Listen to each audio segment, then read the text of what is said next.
the vast expanse of the Pacific Ocean, a routine patrol was about to take a harrowing turn. Lieutenant Riley Beer, a seasoned member of the U.S. Coast Guard, had navigated through countless tense situations during his decade-long career. Yet, as he piloted his helicopter over the serene waters near Picolet Island, he anticipated nothing more than a quiet day.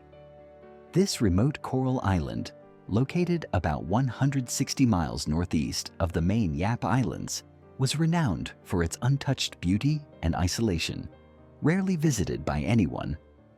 As the helicopter glided gracefully over the desolate land, Riley's gaze fell upon the pristine white sands where the horizon met the sky in a seamless blend of colors. But then, something flickered in his peripheral vision, a subtle movement amid the trees. Initially dismissing it as a trick of light or perhaps a passing bird, Riley's curiosity compelled him to take a closer look. Suddenly, his heart sank. There, carved into the soft sand, were desperate letters spelling out SOS. "Look at that!" Riley exclaimed, his voice sharp with urgency. He pointed toward the shore, where his co-pilot, Lieutenant Justin Doy, leaned in for a better view. "That's no casual message," Justin replied, his eyes widening in realization. "They're stranded or worse." Determined to assess the situation, Riley adjusted the controls, slowing the helicopter as they circled lower. The sight that greeted them was chilling. 3 figures, 2 men and a woman, were waving frantically from the beach, their emaciated forms stark against the backdrop of the island. A small boat lay abandoned on the sand, a grim testament to their plight. "My God," Riley gasped. "They look like they've been out here for ages." As the helicopter hovered above, the reality of the situation became painfully clear. The 3 castaways were not just lost, they were in dire need of help. Their thin frames and tattered clothing painted a picture of desperation and survival against the odds. "We need to get them off this island now," Riley said, a sense of determination hardening his voice. "Their condition looks critical." But as they prepared for a rescue, the skies began to darken ominously. What had been clear skies transformed into swirling clouds, signaling the approach of a severe storm. Justin's voice broke through the tension. "Riley, we've got trouble coming in from the southwest. A fast-moving storm front is on its way." Riley's jaw tightened. "How long do we have?" "Maybe 30 minutes before it hits," Justin replied, his expression grave. "If we stay much longer, we'll be caught right in the middle of it." The urgency of the situation weighed heavily on Riley's mind. Conducting a rescue under worsening weather conditions would be perilous, not just for the crew, but for the stranded individuals below. The strong winds already buffeting the helicopter made a safe landing nearly impossible, and the swelling waves around the island ruled out any water landings.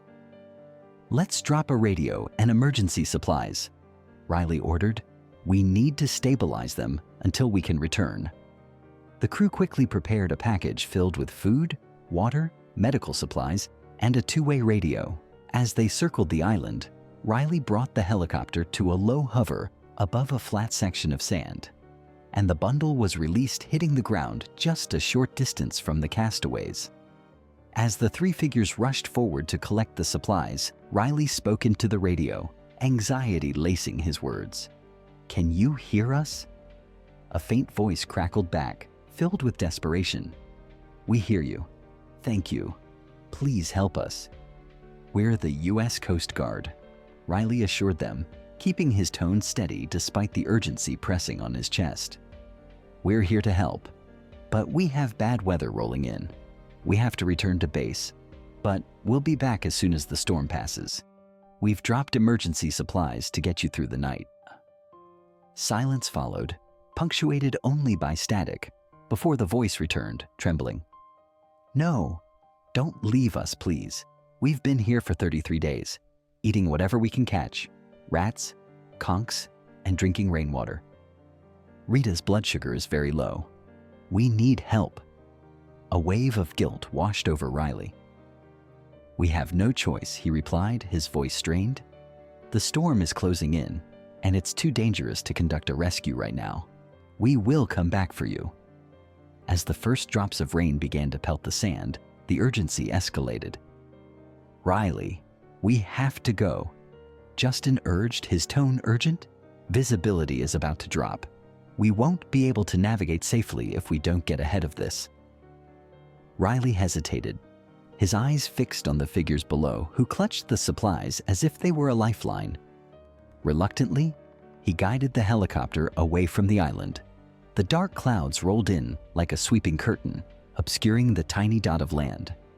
Moments later, the downpour began, heavy and punishing, leaving Riley with a profound sense of helplessness. As they flew back to Andersen Air Force Base in Guam, 500 miles away, Riley replayed the scene over and over in his mind. The cries for help, barely audible through the static, haunted him. It wasn't just the logistical challenges posed by the storm that weighed on him. It was the human aspect, the knowledge that 3 people were fighting for their lives, and he had just flown away. Upon landing, the rain lashed against the windows of the airfield. Climbing out of the cockpit, Riley felt the cold wind sting his face. He knew he would lie awake that night, unable to shake the image of the gaunt figures waving for help. How had they survived for so long in such a hostile environment? Days passed and the Coast Guard coordinated additional patrols and support helicopters. That night, Riley found himself restless, his mind fixated on the Castaways' ordeal. He imagined their struggle for survival, each day a battle against the elements, uncertainty, and fear. In the middle of the night, he awoke from a fitful sleep and walked outside to the airfield where a faint wind stirred the trees. He watched as a helicopter returned from a supply run, the pilot stepping down with a weary expression. "They're hanging in there," the pilot reported, "but just barely. We need to get them out first thing tomorrow." With urgency surging through him, Riley knew time was of the essence. The rugged landscape of the island, combined with the Castaways' weakened state, meant that every detail had to go perfectly for a successful rescue.